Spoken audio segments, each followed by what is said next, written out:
Hey investor friends, I'm Michelle Markey, and on this New Year's Eve, as we get ready to say goodbye to the dreadful 2020 and ring in the new year 2021 with some champagne, I'd like to encourage us to set one goal for ourselves, and that is to write down one New Year's goal that we have for ourselves, that when we write it down and promise ourselves that we'll accomplish it in the new year, that's all that we're going to focus our energy on.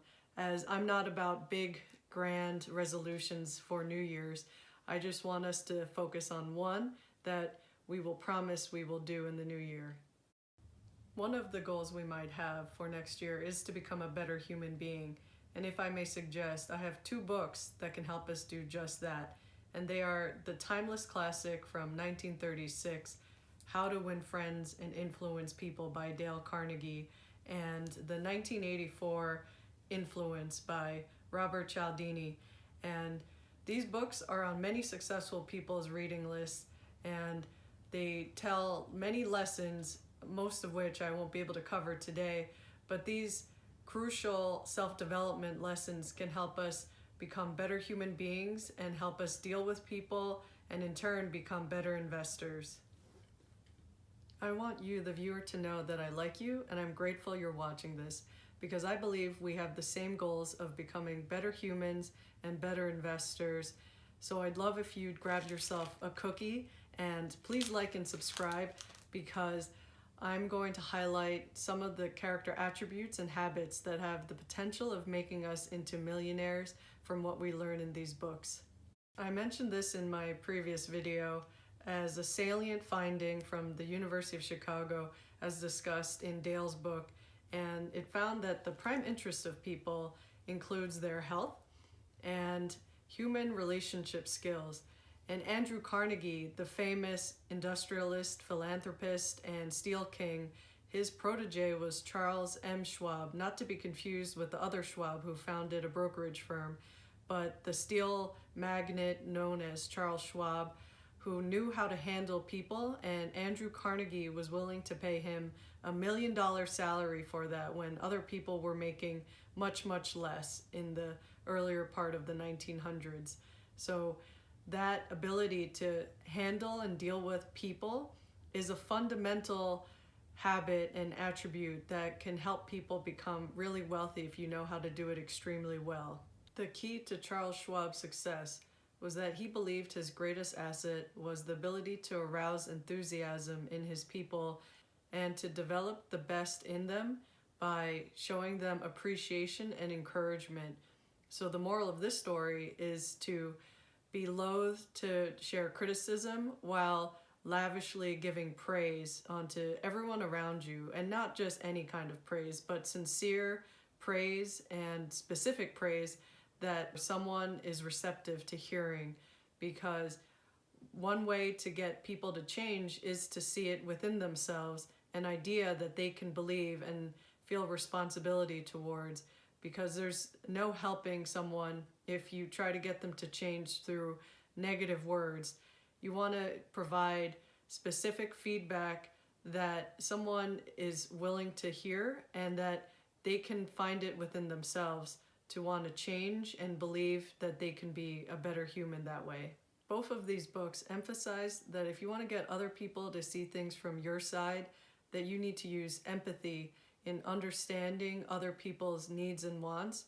And Robert's book goes into deeper discussion about the psychological tactics of compliance and 6 principles of commitment/consistency, reciprocation, social proof, authority, liking, and scarcity, which I know is a mouthful, but these are powerful weapons of influence that can help you, when you're using these tactics right, help you to achieve a lot of things with other people. Dale's book talks about the time when Harvey Firestone, the founder of Firestone Tire Company, once said how he never found that pay and pay alone would bring or hold good people together. He thinks it was the game itself. And that brings a point of how every successful person loves the game, the desire to excel and the desire for a feeling of importance. And to me, that's what investing is, a game of lifelong learning. And reading is one thing that helped me realize that there's so much I still don't know and that I've yet to learn to become a truly good investor. And I used to struggle with the idea of reading. When I was in my early 20s, I thought that when I was done with college and my master's degree, that I had known enough about the world, only to find that I knew so little.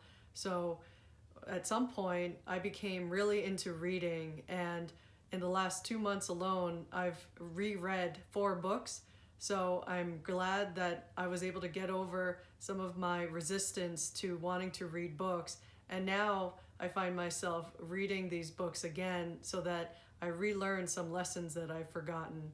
And this kind of game is one that Warren Buffett and Charlie Munger also continue to play, even through their 90s. So by being willing and having a desire to learn, we're actually setting ourselves up to become successful. Robert's book talks about how mom was right, how we're a reflection of the personality traits of the friends and company we keep.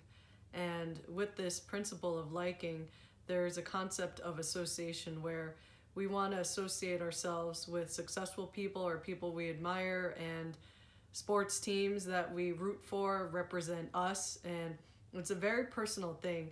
It's just like how I really admire Peyton Manning, and it compelled me to get this Denver Broncos beanie that I enjoy wearing, especially when I'm snowboarding in Colorado, and it just so happens that orange is my favorite color.